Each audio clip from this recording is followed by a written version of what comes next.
আপনাদের আমার এই দিক দিয়ে আসে না মুসলমান ভাইরা, আমরা কি তাদের পাছায় কাঠি দিতে যাই নাকি কোনো সময়? তোমরা আজান দিচ্ছ দাও। কেউ যদি আমার কৃষ্ণকে একটা কটু কথাও বলে, তাই বলে আমি তাকে খুন করে ফেলবো? এটা হয়? এটা যদি লেখা থাকে গ্রন্থের পাতায়, সে গ্রন্থকে আমি ঘৃণা করি।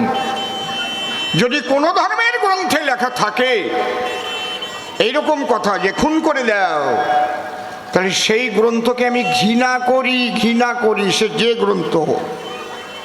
কিভাবে বাংলাদেশের মুসলমানরা লাফিয়ে লাফিয়ে বলছে, কোরআনের সূরা পড়ে পড়ে বলছে, আমি অবাক হয়ে যাই। রাষ্ট্রসংঘ থেকে এটা দেখা উচিত।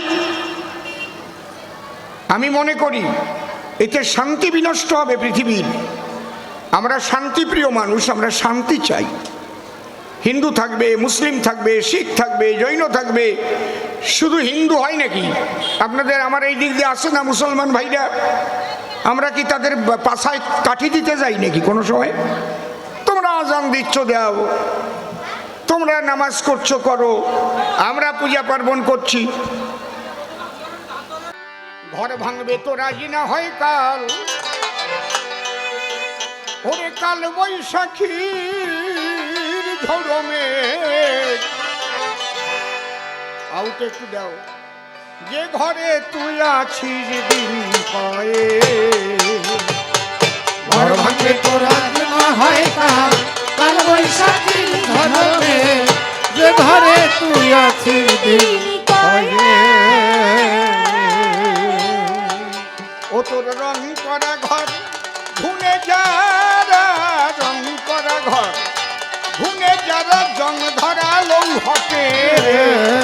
যে ঘরে তুই আছিস দিন কয়ে, ঘর ভাঙবে তো রাজি না হয় কাল, কাল বৈশাখীর ঝড়মে। যে ঘরে তুই আছিস দিন কয়ে। বসে শোনেন নারী নর, সাধক কবি, প্রেমিক কবি পাগল বিজয় সরকার বলেছেন, কোন ঘর? আমাদের দেহ ঘর। এই ঘর একদিন ভেঙে যাবে বাবা। যারা বৃদ্ধ হয়েছে তারা বুঝতে পারছে তাদের ঘর ভেঙে গেছে। আগের মতো সেই দৃষ্টিশক্তি আর নাই, আগের মতো চলৎ শক্তিও নাই, আগের মতো দেহের শক্তি নাই। আর এই ঘরটা দুটো খুঁটির উপর দাঁড়ানো। 14 পুয়া সৌহর্দি করে ওরে জুতি লাগাইছে 2 খুঁটির পরে। 8 কুঠরি 9 দরজা 7 তালা ঘরে। ও সাততলার ঘরে। এটা গুরু ঘরের গান। কারণ এসব তত্ত্ব জানতে গেলে সদ্গুরু না ধরিলে, শ্রী গুরুর কৃপা না পেলে পাওয়া যায় না এর সন্ধান। 14 পোয়া, 4 পোয়াতে 1 হাত, তাই তো? 8 পোয়াতে 2 হাত, 12 পোয়াতে 3 হাত, তাহলে 14 পোয়ায় 3.5 হাত। উচিত যার যার এই ঘর তার তার হাতের 3.5 হাত হওয়া। এর মধ্যে বেশি কম হয়। মহাপুরুষের হাত বড় হয়, আজানুলম্বিত বাহু। কথা বোঝা গেল? ব্যাপার আছে, সেগুলো দেখলে আমি একটু বুঝি আর কি।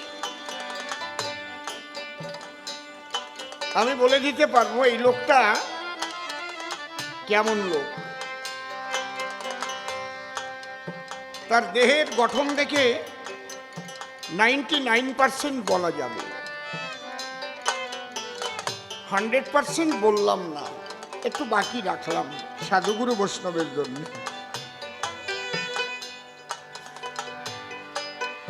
কোন মেয়েটার স্বামী মারা যাবে, কোন বউটার কোন স্বামীর বউ মারা যাবে, এগুলো বলা যায়, কিন্তু বলতে নেই।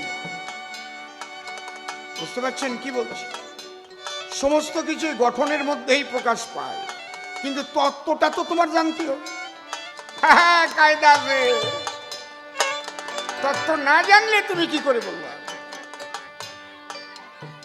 মৃত্যু আসন্ন কিনা বলা যাবে, 1 মাসের মধ্যে মৃত্যু হবে কিনা বলে দেওয়া যাবে। সব যোগের ঘরের তত্ত্ব কথা।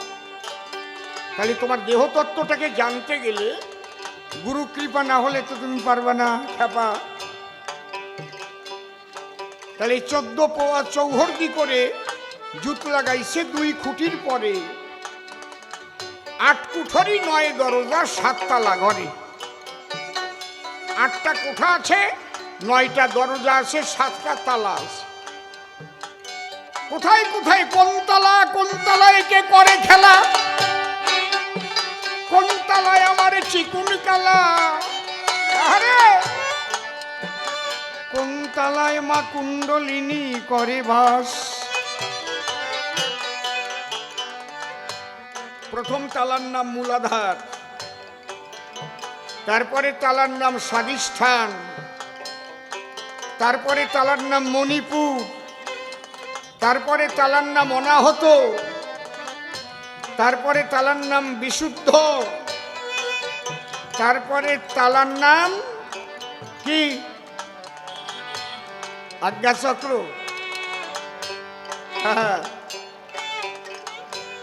ঠিক এই জায়গাটা। আর তার উপরের তালা সহস্রার। এই 7টা তালা।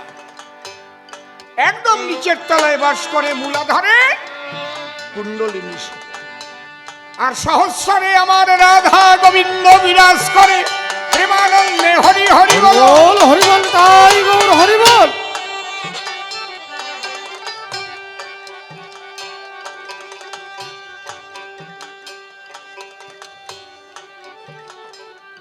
এইবার 7টা তালা ভেদ না করলে তো আর তুমি সেই জায়গায় যেতে পারবে না। এই ভেদ করার যে তত্ত্বজ্ঞান, সে কে করবে দান? শ্রীগুরু। এই তত্ত্ব শ্রীগুরু তোমাকে দিয়ে দেবে। অনেকে বলে বৈষ্ণবরা কালী পূজা করে না। আরে কালী পূজা না করলে বৈষ্ণব হয় না। হরি বলো, হরি বলো। সে কোন কালী? যে কালী পুজো দিয়ে মদ খাইয়ে করো ডলাডলি, ওই কালী না। তোমরা তো কালী পুজো করবানে আর জম্বের গেলা গেলবানে চুল্লু বড় কালী মাইকে যায়। এদিকে মাইকে বাজে ওলে ওলে, আর যে কার যে কোন জায়গায় জ্বলে। রাগ করছেন না তো নাকি? ওটা হচ্ছে বহিরঙ্গীয় ব্যাপার। পাঠা বলি দেবা, মাংস খাবা। আর সেই কালী পূজা এই কালী পূজা নয়। সেই কালী আছে মূলাধারে। সেই মা কালীকে সন্তুষ্ট যে করতে পারে, তাই না হলে ভাগবতের ভিতরে কেন লিখবে কাত্যায়নী মহামায়া মহাযোগিনী অধীশ্বরী নন্দ গোপ সুতং দেবী পতিনিমে কুরুতে নম। রাধারানী কেনই বা সখীদের নিয়ে সেই কালী পূজা দেবে, কাত্যায়নী পূজা দেবে? এখনো বৃন্দাবনে সেই কালী পূজা ব্রজবাসীরা দেয়। হরি হরি বলো, হরি বল, হরি বল। কিন্তু তোমরা যে পূজা দাও সে পূজা না। তোমাদের পূজা হচ্ছে তামসিক পূজা। পাঠা বলি দেবা, মদ মাংস খাবা, না না না। এই 7 তালার ঘর অন্ধকার। এই অন্ধকার ঘরে আলো জ্বালানো দরকার। জয় রাধে। এতে 9টা দরজা, ভালো করে দরকার বোঝা। আর একটা দরজা আছে, ওটা উল্লেখ করা হয়নি, ওটা গোপন দরজা। ও দরজা গুরু ঘরে গিয়ে জানা যায়। মূলত 10টা দরজা। যে দরজা দিয়ে পিতৃধন নষ্ট হয়, তার আগে একটা ক্ষুদ্র দরজা আছে, যারা গুরুতত্ত্ব জেনেছে যদি ওই দরজায় খিল মেরে দেয়, মণিপুর করলে বন্ধ, রেত চলে যায় ব্রহ্মরন্ধ্র, সিঙ্গারে হয় আনন্দ, জরা মরার ঘটায় অবসান।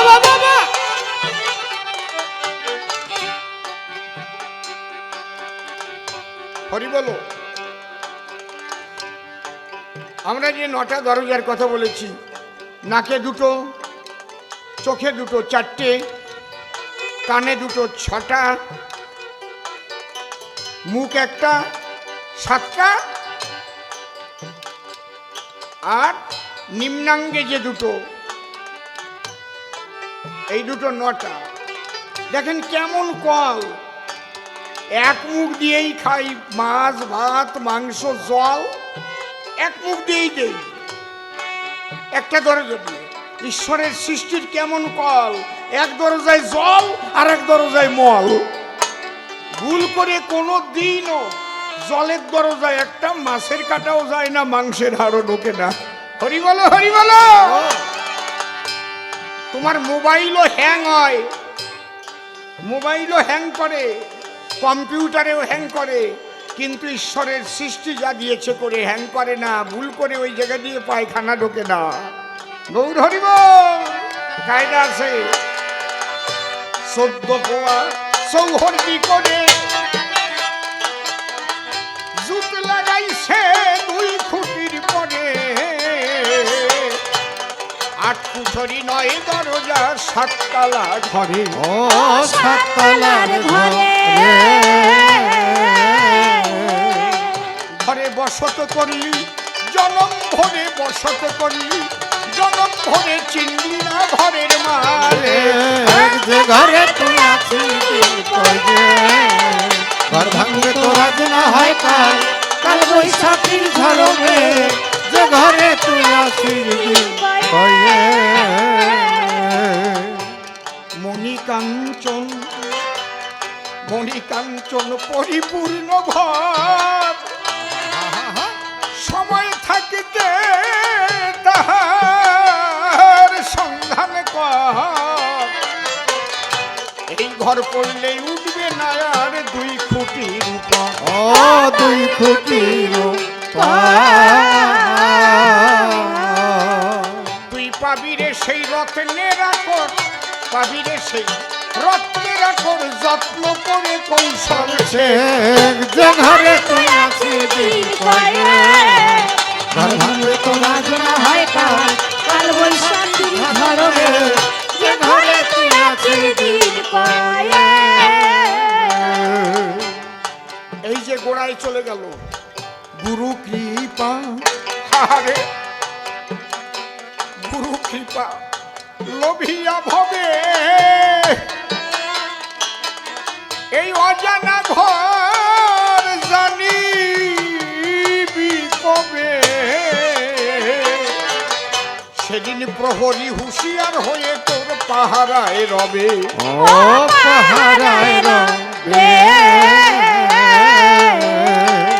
পাগল বিজয়ে বলে সেই দিন হবে, বিজয় বলে সেই দিন হবে, আত্মতত্ত্বে অভিষেক। যে ঘরে তুই আছিস হরি বল ঘর হরি ভাঙবে তোর বল। আজ না হয় কাল, কাল বৈশাখীর ঝড়ে যে ঘরে তুই আছিস।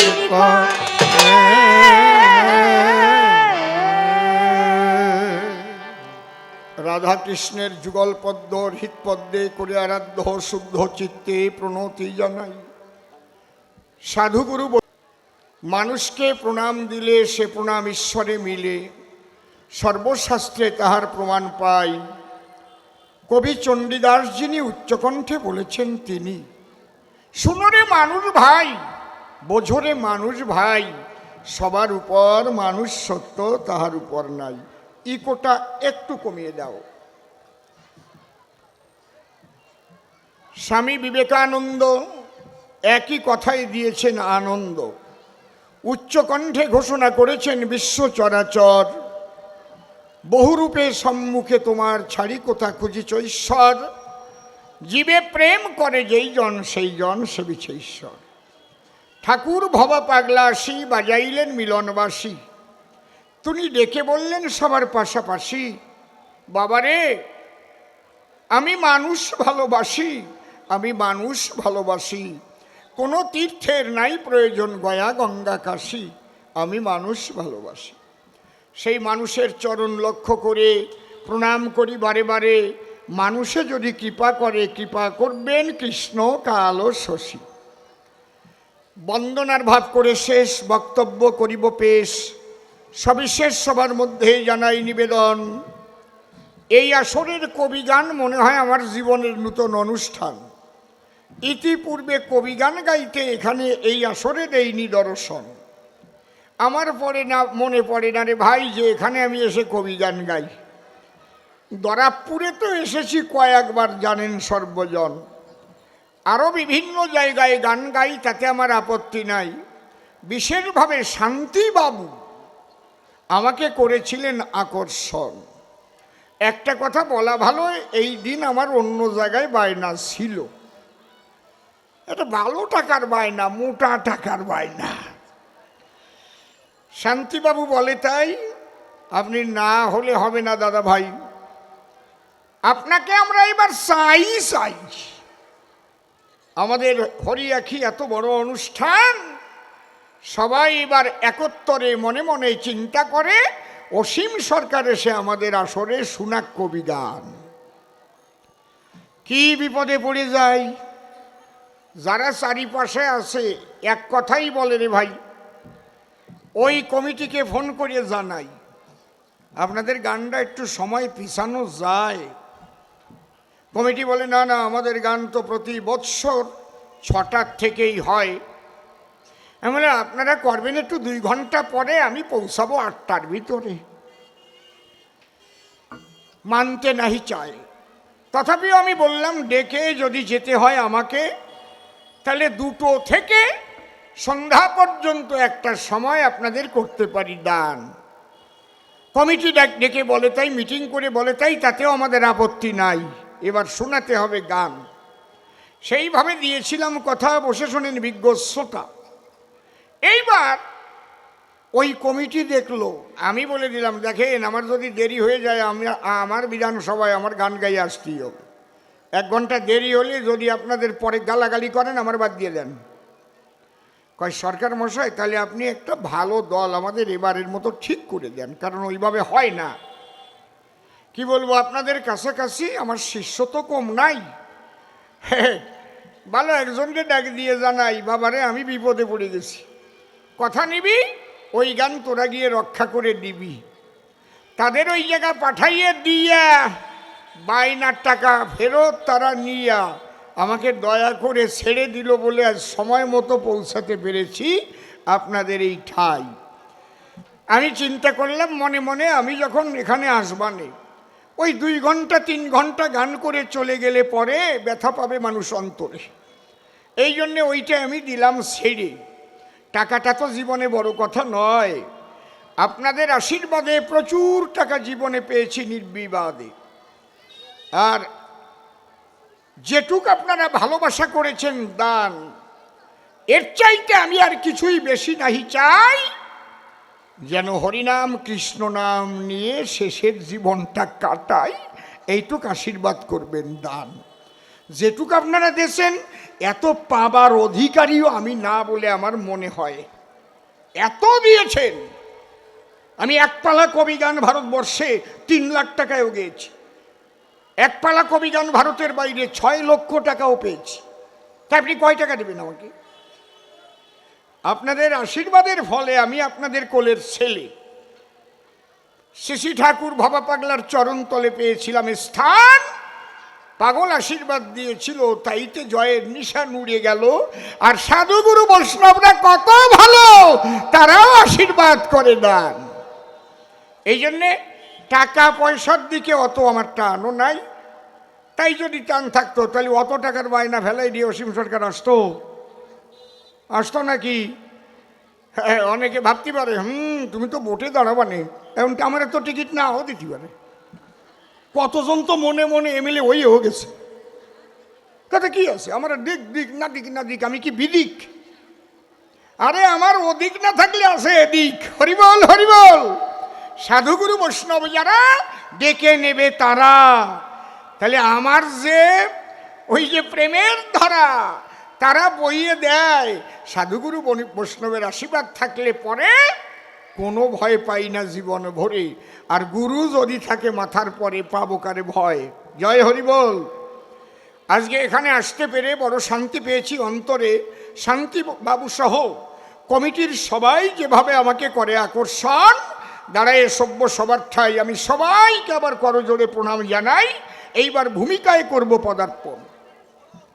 এই যে আমরা ছন্দে ছন্দে কথা বলি, আমাদের এই ছন্দগুলি এগুলো মুখস্থ করে আসা নয় কদাচন। কারণ আমাদের থাকে না মুখস্থ, আমাদের থাকে না পকেটস্থ। এগুলো মা বাগবানীর কৃপায় যখন তখন সাব্যস্ত হয়। কবিরাজা বলে যে পাওয়া যায় না স্কুল আর কলেজে, ব্যক্তিগত নলেজে উদ্ভাবনী শক্তির সাহায্যে হয় উদ্ভাবন। আপনারা সবাই রাখলে লক্ষ্য, দাঁড়াইয়ে সভাকক্ষ ধরিয়া যার যার পক্ষ, আমরা অনায়াসে বক্তব্য রাখতে পারি তখন। এইবার আমার অসীম সরকার নাম দিলাম ছেড়ে, ও যে নামটা দিয়েছে আমারে, যোগানন্দ গোস্বামী নাম ধরে গাইতে হবে এই কবিগান। এটা কবিগানের নিয়ম বটে। আমি বলি সভা তটে নিজ নাম করতে হয় প্রত্যাখ্যান। মনের কথা খুলে কই, আমি এখন আর অসীম সরকার নই। দাঁড়িয়েছি গাইতে কবিগান, বিপক্ষ কবির কল্পনা মতে আমি যোগানন্দ গোস্বামী হলাম এ সভাতে। জোর হাতে বন্দনা করি সেই মহামানবের রাতুল চরণ। আমি তার উপরে দিলাম ভার, তারে করলাম কর্ণধার, কাব্য সিন্ধু হব পার, অন্তরের একান্ত আকিঞ্চন। এইবার তার কথা ধরে ধরে যে প্রশ্নগুলো করে গেছে আমারে, এক এক করে তার সমাধান দিতে আমার আকিঞ্চন। প্রথম প্রশ্ন করেছে দান, গুরু দেও তুমি সমাধান। তুমি যখন করলে দীক্ষা দান, সঙ্গে সঙ্গে অনেক শাস্ত্রগ্রন্থ আমাকে করিলে অর্পণ। তুমি বলেছিলে বাবা শাস্ত্রগুলো দেখবে খুলে, এর মধ্যে অনেক তথ্য মিলে। আমি তোমার কথা অনুসারে করেছি অধ্যয়ন। দেখলাম সব শাস্ত্রের ভিতরে বড় কৃষ্ণ নটবরে। কিন্তু ওই যে গীত গোবিন্দ দিয়েছিলে ধরে, ওইটা পড়েই তো আমি গর্তে পড়ে যাই। যখন পড়লাম গীত গোবিন্দ, দেখলাম ছোট হয়ে গেল প্রাণ গোবিন্দ, আরে বড় হয়ে গেল বিনোদিনী রায়। আমার কাছে বলো দেখি, তাহলে রাধা বড় না বড় কৃষ্ণ কমলাক্ষী, এইটা তোমার কাছে জানবারে চাই। এই তো প্রশ্ন নাকি? মনে আছে তো? দ্বিতীয় প্রশ্ন করেছে দান, গুরু তুমি দাও সমাধান। এই যে নিতাই গৌর দুটি ভাই করি দর্শন, দুই ভাই জগতে এলো কিন্তু দুই পদ গ্রহণ করেছিল। একজন সংসারী হলো, আর একজন সব ফেলে চলে গেল মধুর বৃন্দাবন। তাহলে একজন হলো গৃহবাসী আর একজন হলো সন্ন্যাসী। তাহলে আমরা যারা সনাতন ধর্মের জনগণ, তুমি আমার কাছে সিদ্ধান্ত দেবে এরা কোন ভাইয়ের মত পথ অবলম্বন করবে, এইটা জানতে চাহে আমার মনপ্রাণ।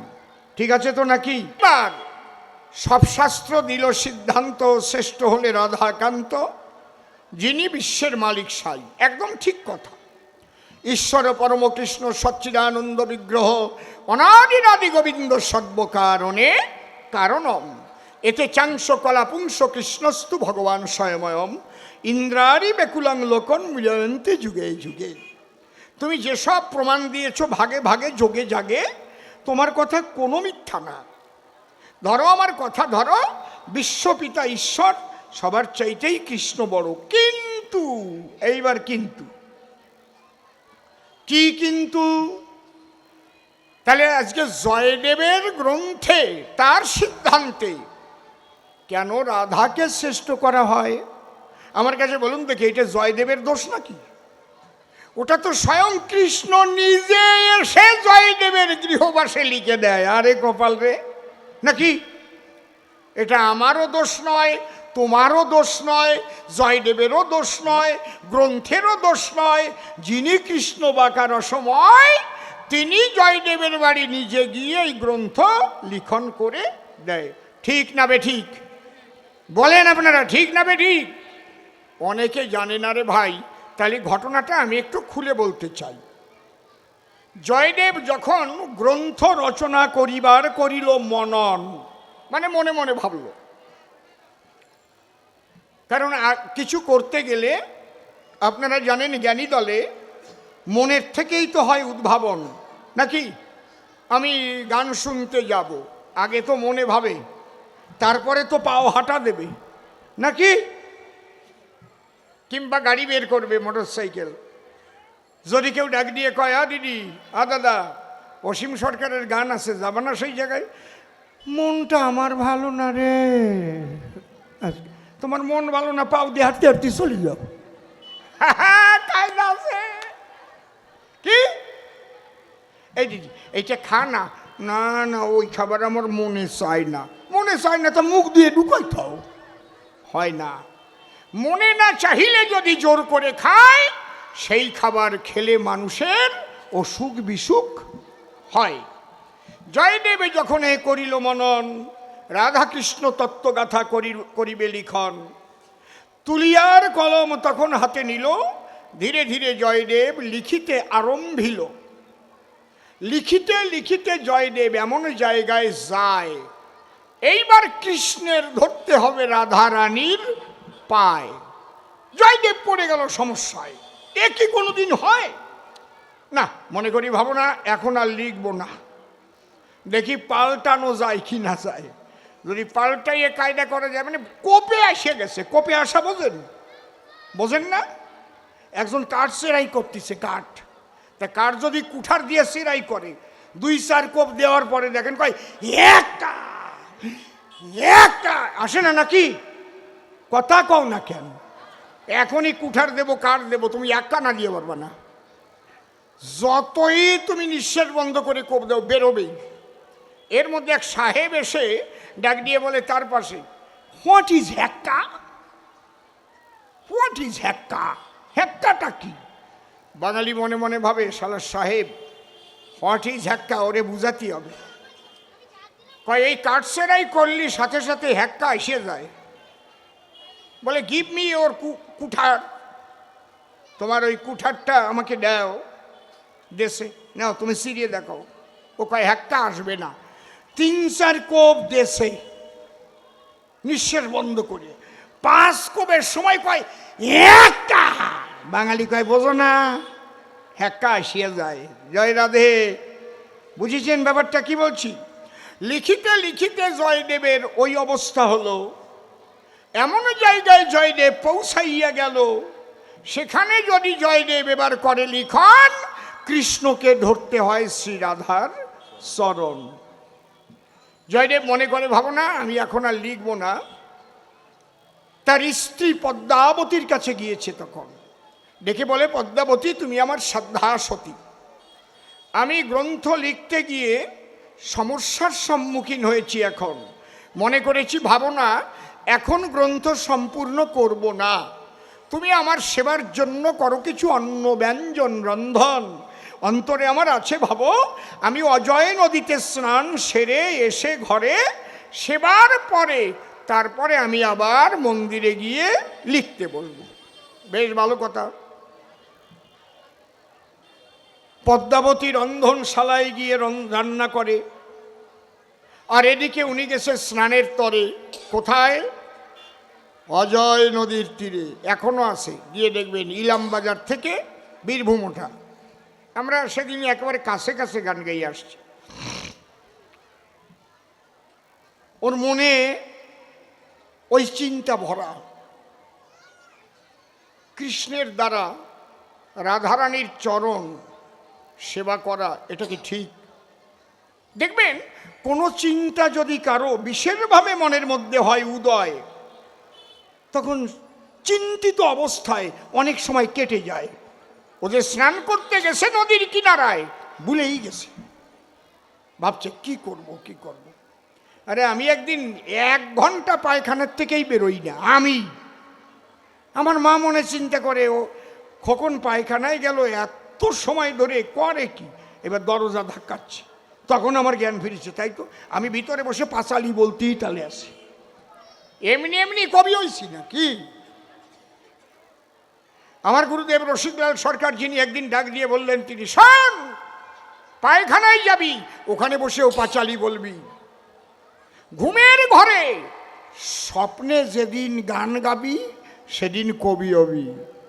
মনের মধ্যে পাঁচালি জড়াইয়া যাবে, ঘুমের ঘরে তোর কবি গানের বায়না হবে। তাহলে কতটা চিন্তা করলে এটা হয়। তাহলে ওই চিন্তিত অবস্থায় জয়দেব বসে আছে নদীর কিনারায়, এদিকে আমার কৃষ্ণ রসময় মনে মনে করিলেন চিন্তন, হায় হায় হায়, জয়দেব যে গ্রন্থ লিখতে চায় কিন্তু ও তো বাধা প্রাপ্ত হয়েছে। এখন মনে আমার আছে, ভাবো আমি এবার নিজে যাব, রাধা যে আমার প্রেমের গুরু, আমি তা নিজের হাতে লিখে দেব। হরি বলো, হরি বল। জয়দেব ছিল অজয় নদীর পাড়ে বসে, আর স্বয়ং কৃষ্ণ ঋষিকেশে জয়দেবের মূর্তি ধরে এসে পদ্মাবতীর দ্বারদেশে হলো দণ্ডায়মান। ডেকে বলে, পদ্মার ঠাই, পদ্মা কিছু সেবা চাই। বলে, তোমার স্নান করতে এত দেরি হলো কেন? বলে, আমি ছিলাম চিন্তাযুক্ত। বলে, আগে তুমি গ্রন্থ লিখে হও চিন্তা মুক্ত, তারপরে সেবাই দাও মন। অন্তত তুমি মন্দিরে গিয়ে রাধা গোবিন্দের চরণে একটা ফুল দিয়ে তারপরে এসো না এখন। ডেকে বলে, পদ্মাবতী সতী, তুমি তো আমার পতি, তুমি ছাড়া তো আমার নাহি গতি, আমি করিতেছি তোমার সেবার আয়োজন। এইবার গোবিন্দ কি করিল, নিজে তখন গ্রন্থ মন্দিরে হাজির হলো। ওই যে তুলিয়া আর কালি ছিল, কলম ছিল, তাই না, ওইটা ধরে যেখানে জয়দেব লিখতে না পারে ওইটাকে দিল পূর্ণ করে আমার গোবিন্দ আরাধ্য ধন। স্বরগরল খণ্ডনম মম শিরসি মুণ্ডনম দেহি পদ পল্লবম মুদারম শ্রীরাধে কিশোরীর দাস মুই পিতবাস। এতে কেউ সন্দেহ যার, কোটি কোটি জনম করিলে ভজন বৃথাই ভজন তার। লিখল কে? স্বয়ং কৃষ্ণ, কৃষ্ণ গুণাধার। কোন বেশে? জয়দেবের বেশে। কোথায় এসে? তার গৃহবাসে, মন্দিরে গিয়ে ঋষিকেশে নিজের হাতে রাধার সম্মান বাড়াইছিল মদনমোহন। ওখান থেকে লেখার পরে চলে গেল পদ্মাবতীর ধারে। পদ্মাবতী থালা ভরে দিয়েছে অন্ন আর ব্যঞ্জন। এইবার গোবিন্দ আমার কি করিল, ভাত অন্ন আর ব্যঞ্জন মেখে মেখে মুখে দিল।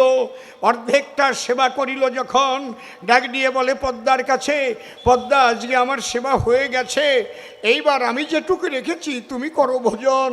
অন্তরে আমার আছে ভাবো, এবার আমি ঘরে যাব, কিছুক্ষণ বিশ্রাম করব, আমি করিব শয়ন।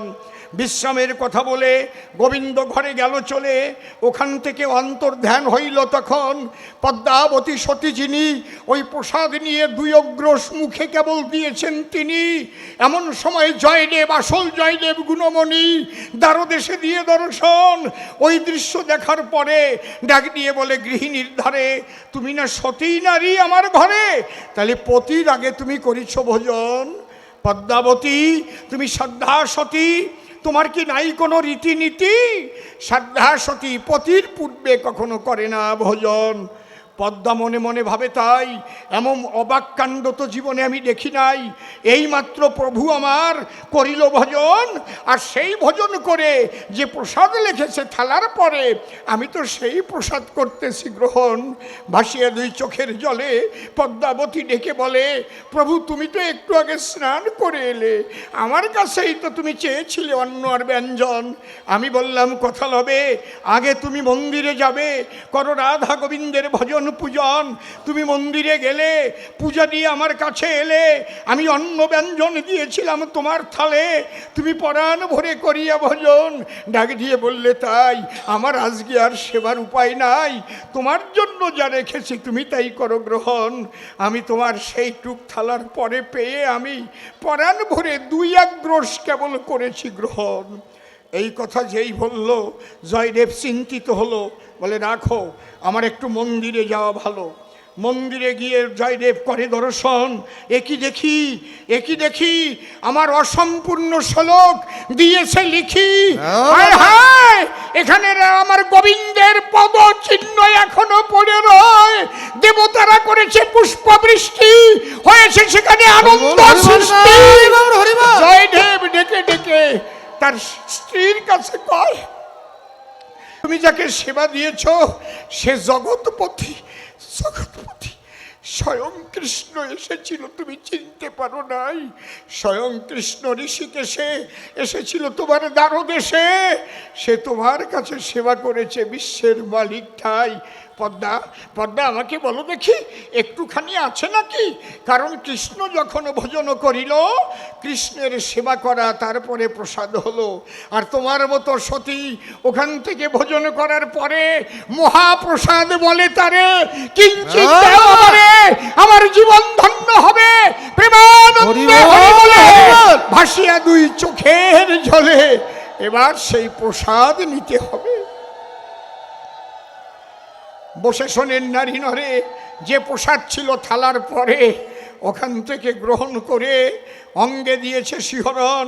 ডাক দিয়ে বলে, তাই পদ্মাবতী, আগে আমি বুঝতে পারি নাই, তুমি দাও আগে তোমার রাতুল চরণ।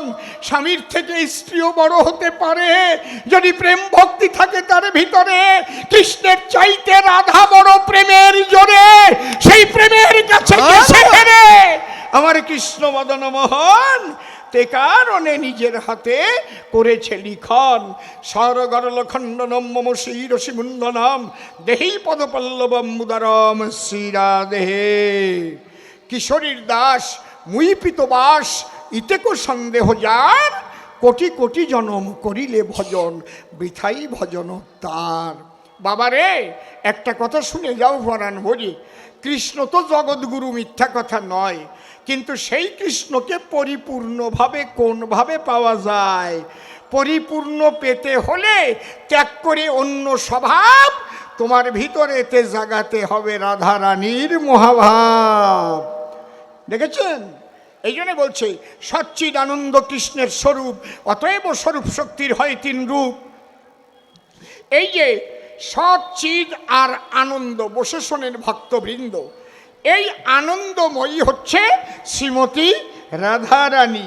এই জন্যে আমরা জানি কৃষ্ণ নাম উচ্চারণ করার আগে রাধা নাম উচ্চারণ হয়। আপনারা বৃন্দাবনে গিয়ে দেখবেন এ সময়, সেখানে গেলে কি বলে নাকি? হরে কৃষ্ণ বলে, কি বলে? রাধে রাধে রাধে রাধে, জয় শ্রী রাধে। যখন হরে কৃষ্ণ নাম গায়, ওই হরেটাই রাধার নাম। রাধারানীর এক নাম ছিল হরা। হরা শব্দ সম্বোধনে হরে রূপ ধরে, অষ্টসখীর অষ্টভাব এক রাধারও ভিতরে, তে কারণে অষ্টহরে নামে প্রয়োগ করে। আগে হরে না কয়ে কৃষ্ণ কয়ে একটু গান গান্ত, ও সাথে কোনোদিনও মানুষ কান্দে নাকি? কৃষ্ণ হরে কোনোদিন বের করে না রে, কোন করতে আনছে কি কায়দা আছে রে বাবা। আর যখনই ডাক দেবে হরে